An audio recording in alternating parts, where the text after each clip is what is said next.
Bus வச்சு இந்த மாநாட்டுக்கு கூட்டு வர்ற மாதிரி 300 ரூபாயும் பிரியாணி பொட்டணமும் கொடுத்து கூட்டு வந்தாங்கன்னா அது ஜும்மா கிடையாது. அது ஜும்மா கூடவும் செய்யாது. மாநாட்டுக்கு அழைச்சிட்டு வந்த மாதிரி எங்கேயாவது கூட்டத்தை அழைச்சிட்டு வந்தாங்கன்னா அது ஜும்மா தொழுகை அது கூடவும் செய்யாது, கூடவும் இதாது. அதே போன்று ஒரு இடத்திலே நடந்து கொண்டிருக்கக்கூடிய ஜும்மாவை, வளமையாக நடந்து கொண்டிருக்கக்கூடிய ஜும்மாவை ஷடார்னே மாத்திரையை நிப்பாட்டின மாதிரி சுகருக்கு போட்டுட்டு இருந்த மாத்திரையை, அல்சருக்கு போட்டுட்டு இருந்த மாத்திரையை உடையடியை நிப்பாட்டின மாதிரி இந்த வாரம் வேண்டாம் அப்படின்னு கேன்சல் பண்றதுக்கு யாருக்கும் அதிகாரம் கிடையாது. யாருக்கும் அதிகாரம் கிடையாது. வெள்ளிக்கிழமை ஜும்மாவுடைய தொழுகை முஃமின்கள் மீது கடமையாக்கப்பட்ட ஃபர்தான தொழுகைகளில் ஒன்றாக இருக்கிறது. இந்த ஜும்மா தொழுகை எல்லா பள்ளிவாசல்களிலும் நிறைவேற்ற முடியாது.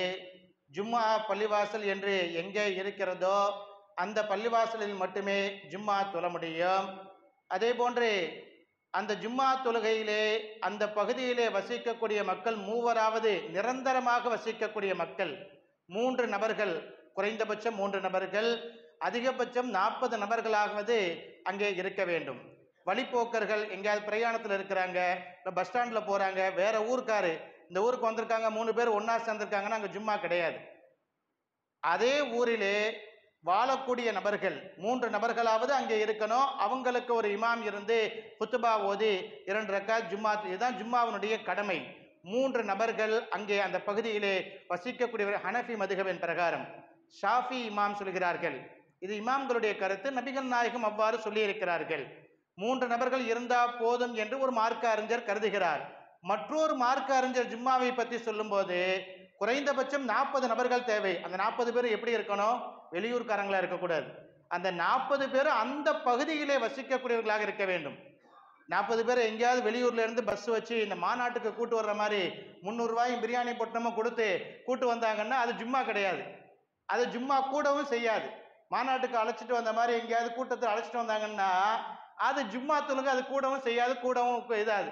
அதே போன்று ஒரு இடத்திலே நடந்து கொண்டிருக்கக்கூடிய ஜும்மாவை, வளமையாக நடந்து கொண்டிருக்கக்கூடிய ஜும்மாவை ஷடார்னே மாத்திரையை நிப்பாட்டின மாதிரி சுகருக்கு போட்டுட்டு இருந்த மாத்திரையை, அல்சருக்கு போட்டுட்டு இருந்த மாத்திரையை உடையடியை நிப்பாட்டின மாதிரி இந்த வாரம் வேண்டாம் அப்படின்னு கேன்சல் பண்றதுக்கு யாருக்கும் அதிகாரம் கிடையாது. யாருக்கும் அதிகாரம் கிடையாது. எந்த நபர்களுக்கும் அதிகாரம் கிடையாது. இந்த வாரம் மட்டும் வேண்டாம், கொஞ்சம் நிப்பாட்டி வச்சுக்குவோம். அது எவ்வளவு பெரிய மார்க்க அறிஞராக இருந்தாலும் சரிதான், எவ்வளவு பெரிய தலைவராக இருந்தாலும் சரிதான், இந்த வாரம் மட்டும் இந்த பள்ளிவாசல்ல ஜும்மா வேண்டாம் அப்படின்னு சொல்றதுக்கு எந்த நபர்களுக்கும் அதிகாரம் கிடையாது. இது மார்க்க சட்டம். ஏற்கனவே அறிவிப்பு செய்யப்பட்டு ஜும்மா பள்ளிவாசல் என்று இருக்கக்கூடிய பள்ளிவாசல்ல சடார் என்று இந்த வாரம் மட்டும் ஜும்மா வேண்டாம், கொஞ்சம் ஒத்தி வச்சுக்கலாம்னு சொன்னாங்கன்னா அவர் பாவியாக இருப்பார், அவர் பெரும்பாவத்தை செய்து விட்டார் என்ற அர்த்தம். அதற்கு எதிராக கூட அணி திரட்டக்கூடாது. அதற்கு எதிராக கூட ஒரு பள்ளிவாசல்ல ஜும்மா நடந்துகிட்டு இருக்கு என்று சொன்னால் அங்கெல்லாம் போகாதீங்கன்னு தடை செய்யவும் கூடாது, தடுக்கவும் கூடாது. ஒரு பள்ளிவாசல்ல ஜும்மா நடந்துகிட்டு இருக்கு, இல்ல வேண்டாம் இந்த வாரம் பார்த்துக்கலாம் தடுத்துக்கலாம் அப்படின்னு செய்வதும் கூட பாவத்திலே பெரும் பாவமாக இருக்கிறது. ஜும்மாக்கு தானே ஒண்ணு கூடுறோம், அது அல்லாஹ்விற்காக ஒண்ணு கொடுக்கின்றோம். அப்படி அல்லாஹ்விற்காக ஒண்ணு கூடக்கூடிய அந்த வேலையை யாராவது எதையாவது சொல்லி தடுக்க வேண்டும் என்று நினைத்தால் அது பாவத்திலும் பெரும் பாவமாக இருக்கும் என்று நபிகள் நாயகம் ஸல்லல்லாஹு அலைஹி வஸல்லம் அவர்கள் சொல்லி காட்டினார்கள். எனவே அத்தகைய பெரிய மதிப்பிற்குரிய கண்ணியம் வாய்ந்த பரக்கத்து நிறைந்த ஒரு ஜும்மாவினுடைய தொழுகைக்காக நாம் இங்கே ஒன்று கூடியிருக்கிறோம். நம்முடைய பள்ளிவாசல் ஜும்மா பள்ளிவாசல் தான், இது வக்து பள்ளிவாசல் இல்லை.